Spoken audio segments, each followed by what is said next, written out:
ഒറ്റയ്ക്ക് താമസിക്കുന്ന ചിന്നമ്മയെ ആരോ കുത്തിയിട്ട് പോയി. നാട്ടിലാകെ വാർത്ത പടർന്നു. പോലീസും നാട്ടുകാരും വീട്ടുകാരും ഒക്കെയായി ആകെ ബഹളം. ചിന്നമ്മ ആശുപത്രിയിലുമായി. ഒടുവിൽ കുത്തിയവനെ പോലീസിന് കിട്ടി. കാര്യം നിസ്സാരം, സംഭവം ഗുരുതരമെന്ന പോലെ. മറ്റുള്ളവരിൽ ഇഞ്ചക്ഷൻ എടുക്കാനുള്ള മോഹം അവൻ തീർത്തത് ചിന്നമ്മയോട്. ചിന്നപ്പറ്റി മൂന്നാമത്തെ വാക്സിൻ എന്തിനാ എടുത്തത്? ഇപ്പം ഞാൻ വേണ്ടെന്ന് എഴുതി കൊടുത്ത. എന്തോ സംഭവിച്ചെന്നാൽ ഞാനിവിടെ വന്ന വണ്ടി ഡോക്ടർ 2 നേഴ്സുമാരും ആശാ വർക്കറും എല്ലാം വന്ന. ഞാൻ വേണ്ടെന്ന് എഴുതി കൊടുത്ത. ഇതെനിക്ക് വേണ്ട, എൻ്റെ ആവശ്യമില്ല, രണ്ടും എടുത്താൽ മതിയെന്ന്. അപ്പം ഒരു പയ്യൻ വന്ന് പറഞ്ഞു, ഇവിടെ വാതിക്കൽ നിന്നുകൊണ്ടാണ് പറഞ്ഞു, അമ്മച്ചി വാക്സിൻ എടുക്കുക മൂന്നാമത്തെ. ഞാൻ പറഞ്ഞു മൂന്നാമത്തെ വാക്സിൻ വേണ്ടെന്ന് ഞാൻ പറഞ്ഞിട്ടുണ്ട്, എഴുതി കൊടുത്താൽ വേണ്ട, എനിക്ക് വേണ്ട, അത് വേണ്ട. അപ്പോൾ അതിപ്പം പിന്നെ ഇത് ലിങ്ക് ചെയ്യണമില്ല, അത് വേണം, ആധാറിൽ ലിങ്ക് ചെയ്യണം. ഞാൻ പറഞ്ഞു ഇതിൻ്റെ ആവശ്യമില്ല, ഇത് വേണ്ടെന്ന് പറഞ്ഞാൽ മക്കളിപ്പം വരും എന്നിട്ട്. അപ്പോൾ അത് കുഴപ്പമില്ല, പിന്നെ ഇതിപ്പം ഇങ്ങനെ എടുക്കണം, ഇങ്ങനെ ഉണ്ടെന്ന് പറഞ്ഞു. ഞാൻ പറഞ്ഞു വേണ്ട, പിന്നെയും പറഞ്ഞിട്ട് അവൻ നിർബന്ധിച്ചു ഇത് ചെയ്യണമെന്ന് പറഞ്ഞു. അപ്പം ഞാൻ മരുന്ന് അത് വണ്ടിയല്ല. ഞാൻ പറഞ്ഞു വണ്ടിയിൽ നിന്നും എങ്ങനെയാണെന്ന് പറഞ്ഞു, അത് ഞാൻ എടുത്തോണ്ട് വരാം. അമ്മച്ചി അത് പിന്നെ അവിടുത്തെ കിടന്ന് അത് 2 എണ്ണിനെ എടുത്താണ്, 2 എണ്ണെല്ലാം എടുത്തേച്ച് ആ സ്രിഞ്ചൻ്റെ അവിടെ വെച്ച് എടുത്തു. പപ്പാതി കൈക്ക് എടുത്താൽ വേദന കൂടുമെന്ന് പറഞ്ഞു.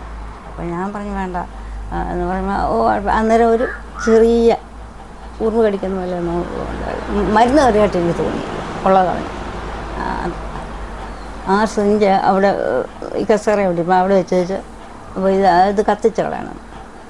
അപ്പോൾ ഞാൻ പറഞ്ഞു എന്നും പറഞ്ഞാൽ ഞാൻ പോകാമെന്ന് പറഞ്ഞാൽ അവനങ്ങ് പോയി. അത്ര സംഭവം നടന്നു. അങ്ങനെ ഈ വാക്സിൻ എടുക്കാൻ വേണ്ടി വന്ന ആള് മുമ്പ് അങ്ങനെ കണ്ടിട്ടുണ്ടോ? ഹെൽത്തിലോ മുമ്പ് വാക്സിൻ എടുത്തത്? മുമ്പൊക്കെ ഹെൽത്തിൽ ക്യൂ നിന്നിട്ടില്ലേ വാക്സിൻ എടുത്തത്? അപ്പൊ അമ്മ ഈ പയ്യൻ വന്ന് പറഞ്ഞു വിചാരിച്ച് ക്യൂ ഒന്നും നിൽക്കണ്ടല്ലോ എന്ന് കരുതിയാണോ? അല്ല, ഞാൻ വേണ്ട, ഇവൻ നിർബന്ധിച്ച് ഈ ആധാർ കാർഡ് ലിങ്ക് ചെയ്യണം. ഞാൻ നേരാന്നങ്ങ് വിശ്വസിച്ചു. ഇവൻ്റെ വർക്കിൽ കേട്ടോ അങ്ങനെ സംഭവിച്ചത്. അമ്മ ഒറ്റയ്ക്കാണോ താമസം? ഒറ്റയ്ക്കാണ് താമസം. മക്കൾ 2 പേരും ഇപ്പം വിളിച്ചില്ലേ എടുത്തി. അവള് 5. മൂത്ത മോള് അഞ്ചൽ താമസിക്കുന്നു. ഇളയത് വലിയ പറയാം. ബന്ധുക്കളൊക്കെ അടുത്തുണ്ടോ? ബന്ധുക്കളാരും അടുത്തില്ല. അപ്പൊ എങ്ങനെ ഈ റോഡ് സൈഡില് പിന്നെ പ്രസിദ്ധമായ റോഡാണല്ലോ അത്? അനിയത്തി വിളിച്ചു ഒരു 10 കഴിഞ്ഞപ്പം. അന്നേരം ഞാൻ അവളോട് പറഞ്ഞു ഇങ്ങനെ വന്ന് എനിക്ക് ഇഞ്ചക്ഷൻ എടുത്തോണ്ട് പോയി, എന്താ വിവരമൊന്നും അറിയത്തില്ല, ഇത് പറഞ്ഞാൽ പോയി ഇങ്ങനെ ലിങ്ക് ചെയ്യണമെന്ന് പറഞ്ഞാൽ അയ്യോ അതെടുക്കരുത്, അത് പിന്നെ എടുത്ത പയ്യൻ വന്ന് ഈ വാക്സിനൊക്കെ എടുത്ത് വാക്സിനാന്ന് ധരിപ്പിച്ച് ഇഞ്ചക്ഷൻ എടുത്തിട്ട് സിറിഞ്ച് ഒക്കെ ഇവിടെ വച്ചിട്ട് പോയി. എന്നിട്ട് പറഞ്ഞത് എന്ത് പറഞ്ഞു? പിന്നെ അത് വേദന കാണുമെന്നൊന്നും പറഞ്ഞോ? വേദന കാണുമെന്നൊന്നും പറഞ്ഞു. പിന്നെന്താ പറഞ്ഞു? അത് കത്തിച്ചളയണം, ഞാൻ പോവാന്നും പറഞ്ഞാൽ പോയി. ആധാർ കാർഡ് ചോദിച്ചോ?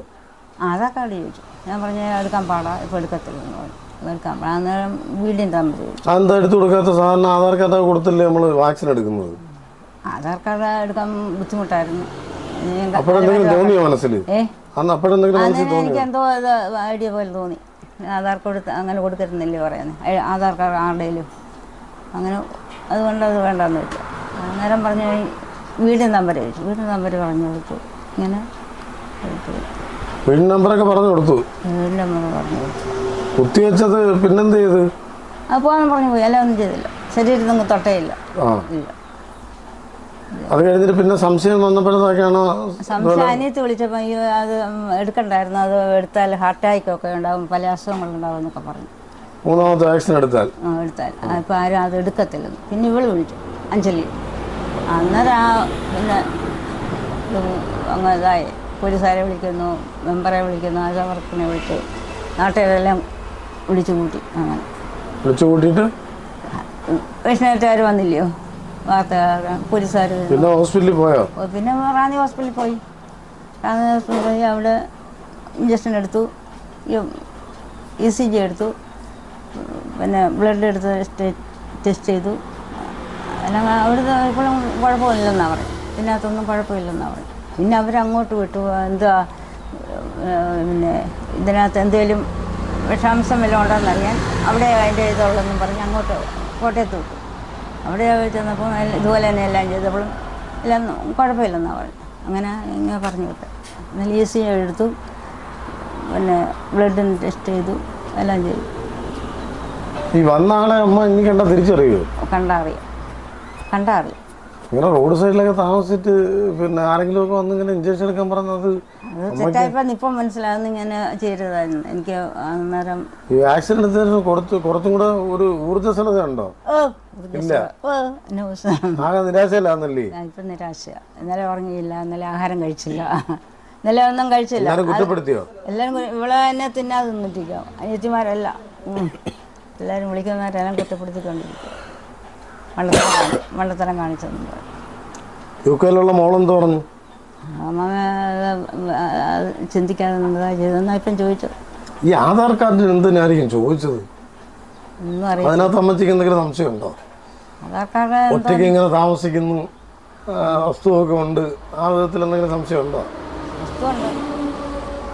വസ്തുണ്ട്, അവിടെയുണ്ട്, ഇവിടെയുണ്ട്, മലയിലുണ്ട്. എന്തോന്നൊന്നും അറിയത്തില്ല. അമ്മയുടെ പേരിലല്ലേ? അതല്ല, അല്ലല്ല, എൻ്റെ പേരിലല്ല, അച്ചാച്ചൻ്റെ പേരില്ല. ഇവിടെ അച്ചാച്ചൻ്റെ പേരില്ല, അപ്പച്ചൻ്റെ പേരില്ല. അപ്പച്ചൻ മരിച്ചു പോയിട്ട് എത്ര ആളായി? 8 വർഷം. 8 വർഷം. അമ്മച്ചി ഈ ആധാർ കാർഡൊക്കെ ചോദിച്ചിങ്ങനെ വന്ന് വ്യക്തമായിട്ട് വീടൊക്കെ അറിയാവുന്ന ഒരാളായിരിക്കുമല്ലോ. ഒന്നും അറിയത്തില്ല. ഇവന് ആദ്യമായിട്ട് ഈ പയ്യനെന്തിനും ഇവിടെ ഈ നേർക്ക് വന്ന് നിർത്തി. അതാ പിന്നെ ഓർക്കണം, ഇവന് ഇതായിട്ട് ഈ വീടായിട്ട് തെരഞ്ഞു വന്നു. വാതിൽ കൊട്ടിയൊന്നുമല്ല പറഞ്ഞു, വാതിൽ പൊതുവെ തുറന്നിടും. എപ്പോഴും വാതിൽ ഇങ്ങനെ തുറന്നു കിടക്കും, ഒറ്റ ഇതല്ല ഉള്ളു. അതുകൊണ്ട് ശരീരത്തിന് മുമ്പ് എന്തെങ്കിലും പ്രശ്നം? വാക്സിൻ എടുക്കുന്നതിന് മുമ്പ് ആദ്യം കൊറോണ സമയത്ത് എന്തെങ്കിലും കൊറോണ ഒക്കെ വന്നിരുന്നോ? ഇല്ല, എനിക്ക് കൊറോണ വന്നില്ല. മോടെ ഇവിടെ വീട്ടിൽ പോയിട്ട് വന്നു, എന്നെ പനിച്ചു. കൊറോണ തോന്നുന്ന അറിയത്തില്ല. അവൾക്കും പനി ഉണ്ടായി, എനിക്കും അത് അത്രേ ഉള്ളൂ. അതിൽ കൂടുതലൊന്നും ഉണ്ടായിട്ടില്ല. ശരീരത്തിന് ദോഷമൊന്നും ഇല്ല. പിന്നെ ഈ വാക്സിൻ എടുക്കാൻ വേണ്ടി അങ്ങനെ ഒരാൾ വന്ന് ആധാർ കാർഡ് ചോദിക്കുന്നു, ഇഞ്ചക്ഷൻ എടുക്കും, ഇഞ്ചക്ഷൻ സിറിഞ്ച് ഇവിടെ തന്നിട്ട് പോകുന്നു. അതൊക്കെ ഒരു സംശയമല്ലേ? ഒരു സംശയം. അമ്മച്ചിയുടെ മനസ്സിൽ എന്തെങ്കിലും ഒരു ചെറിയ സംശയം ഉണ്ടോ ഏതെങ്കിലും വിധത്തിൽ?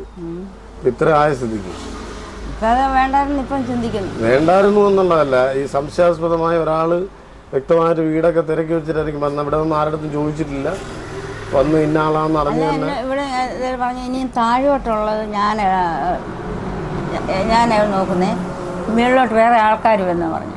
അപ്പോൾ ഞാൻ പറഞ്ഞു അങ്ങനെ എന്തിനാ, അതിപ്പം ഇങ്ങനെ വിട്ടിരിക്കുന്നത്, എന്നെ താഴോട്ടും വേറെ ആൾക്കാർ ഇങ്ങോട്ടും വിട്ടു. അങ്ങനെ അവൻ പറഞ്ഞ് മനസ്സിലാക്കി അവൻ ഇത് ചെയ്തു. പോലീസൊന്നും അന്വേഷിച്ചിട്ട് എന്താ പറഞ്ഞു? പോലീസുകാർ പറയുന്നത്, അവർ പറയുന്നത് കക്കാൻ വന്നു. അവരോർക്കുന്ന ഇനി കഴുത്തലൊക്കെ ആഭരണം ഇട്ടുകൊണ്ട്. ആഭരണമൊന്നും ഇട്ടിട്ടില്ലായിരുന്നു? എടുത്തില്ല. സ്വർണ്ണമൊന്നും നമ്മൾ ഇട്ടുകൊണ്ട് നിൽക്കത്തില്ല, അതൊക്കെ കരുതല.